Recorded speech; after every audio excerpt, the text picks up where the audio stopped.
Hi friend, जय माता जी। हम सुमन मौर्य। एक माई जी के गीत सुना रहे, कैसा होगा ऐसा कमेंट में बताना। लाल लागेला हो लाई लागेला, हमरे मैया क मूरतिया खूब सोग लागेला। हमरे मैया क सूरतिया खूब सुंदर लागेला।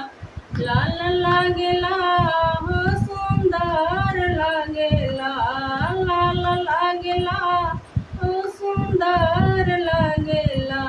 हमरे मैया क चुनरिया खूब सुंदर लागेला। हमरे मैया क सुंदरिया खूब सुंदर लागेला। लाल लागेला गोटेदार लागेला, लाल लागेला गोटेदार लागेला। हमरे मैया क छगलवा खूब सुंदर लागेला। हमरे मैया क छगलवा खूब सुंदर लागेला। लाल लागेला हो गोटेदार लागेला, लाल लागेला गोटेदार लागेला। हमरे मैया क हरवा खूब सुंदर लागेला। हमरे माई जी का हरवा खूब सुंदर लागेला।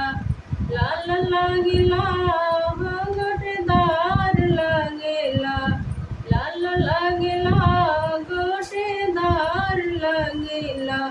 हमरे मैया क नथिया खूब सुंदर लागेला। हमरे मैया क नथिया खूब सुंदर लागेला।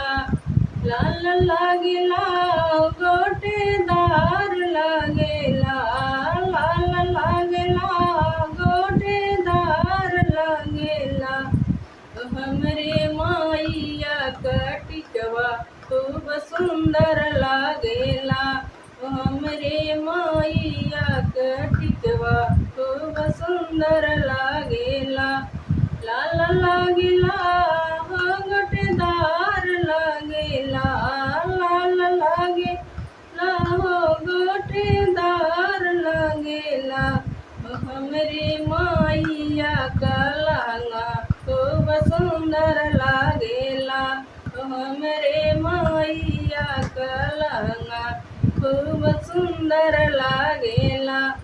लाल लागेला हो गोटेदार लागेला, लाल लागेला हो गोटेदार लागेला। हमरे मैया क गजला खूब सुंदर लागेला। हमरे मैया क गजला खूब सुंदर लागेला। सुंदर लागेला हो क सुंदर लागेला, सुंदर लागेला हो क सुंदर लागेला। हमरे माई जी क गजला खूब सुंदर लागेला। हमरे माई जी क गजला खूब सुंदर लागेला। हमरे माई क चुनरिया खूब सुंदर लागेला। लाल लागेला हो गोटेदार लागेला, लाल लागेला हो गोटेदार लागेला। हमरी माई क चुनरिया खूब सुंदर लागेला। हमरे माई क चुनरिया खूब सुंदर लागेला। जय माता जी।